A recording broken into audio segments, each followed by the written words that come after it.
The transfer portal continues to be the main topic of conversation around college football water coolers these days, but there's something happening behind the scenes.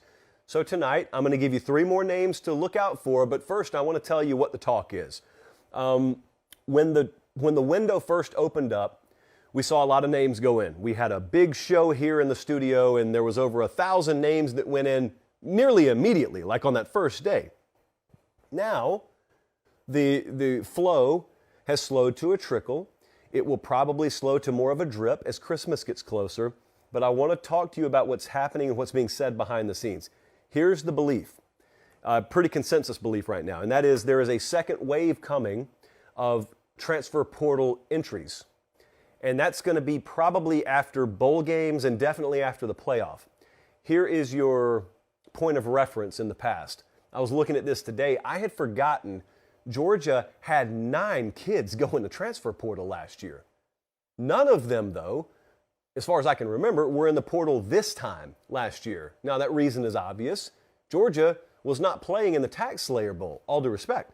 They were playing, eventually, going to play for a national championship. They were in the college football playoff, so those players weren't opting out. Well, let's think about what we have here for a second.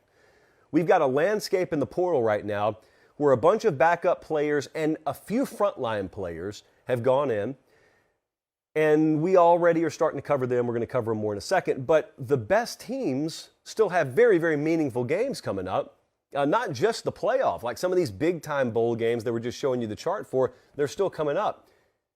Anybody who's going to transfer from those programs has not made their intention known yet. But here is the talk behind the scenes. Kirby Smart knows, in all likelihood, who he's losing to the portal from Georgia. Sonny Dykes knows if he's going to lose someone at TCU. Harbaugh knows if he's going to be losing guys who are contributing starting players right now off of his team at Michigan. And Ryan Day. That's what they're doing right now. Or as soon as they get off the road recruiting, they will do their own due diligence. They'll know long before we do.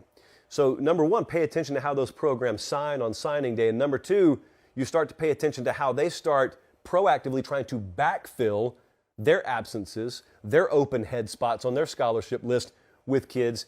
And then when the season ends and the big boys start losing their players, that's when that second wave is going to happen. Because that's what a lot of programs out there are waiting on. They're waiting to see who leaves Georgia. They're waiting to see who leaves Ohio State. Because there's such an abundance of talent there, and their twos could easily start for most of you. So watch that. Grayson McCall is the first player I want to talk to you about tonight because that's the number 1 quarterback in the portal right now. You've seen him play at Coastal Carolina, or at least if you're a diehard fan of the sport you have.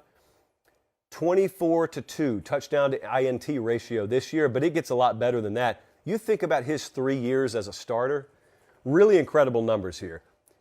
Here are his TD to interception ratio numbers over the past 3 years. 26-3, 27-3, 24-2. I had Stats and Info run the numbers. That is a 78-8 touchdown to interception ratio over his 3-year career as a starter. And by the way, 3 consecutive years Sun Belt Player of the Year. That's never happened before. And now, 6'3", 215, he's on the open market. And there are rumors. In fact, I don't think it's a rumor. I just straight up just think he's going to visit Auburn this weekend. Keep an eye on that. I don't know if there are any other suitors out there, but keep an eye on that because if Hugh Freeze were to link up with Grayson McCall, Auburn just got several games better before they ever do anything else. Just him at quarterback, combined with the guy who's going to be calling the shots and calling the plays down there, makes them better. We'll see if anyone else throws their hat in the ring. J.Q. Hardaway. We were going to talk about him already today. He decided to go ahead and commit to Kentucky. Here's what you need to know. Luke Fickell got him out of Central Phoenix City. Go Red Devils. And, oh, look at that. I just saw footage from Garrett Harrison Stadium. Jesse, do you know how many nights I've been at Auburn High School here in Garrett Harrison Stadium? Oh, way too many to count. And this is not the best of a quality show that we're doing right now, but I just wanted to relive memories there for a second. Anyway, so J.Q. Hardaway plays down there at Central. He goes to Cincinnati, playing for Luke Fickell. He didn't play a lot this year. And then Fickell heads off to Wisconsin. So he enters his name into the transfer portal. He's 6'3", 200. I think we listed him as a safety. He played as a corner this year. That is a big, big body to be a corner. Quite frankly, I don't know what Kentucky's plans with him are. It would surprise me if he started at corner at 6'3", 200. Who knows? We'll see. But he did commit to Kentucky today.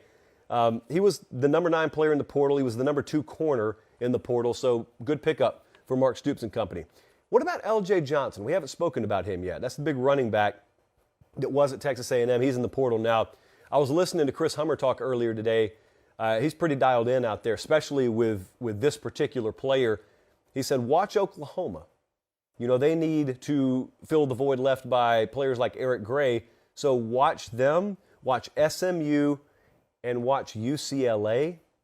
Now remember, Chip Kelly and UCLA, they made that move to get Zach Charbonnet. He was an integral part of that UCLA offense this year. There is a lot of smoke around that program, just in a good way. Pay attention to UCLA. I'm not telling you they lead for L.J. Johnson because I don't know that to be true. I'm just saying pay attention to them in general.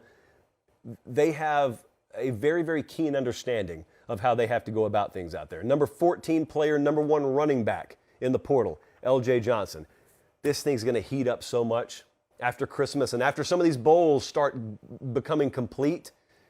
You're going to see more players go in, and then when we get into early January, it's going to crescendo with a lot of players who intend to leaving the playoff teams after the playoff is over. Guys, thanks for watching Late Kick. Make sure to leave a comment. I love interacting with you. But most of all, please like the video and subscribe to the channel. That's how we keep all of this free.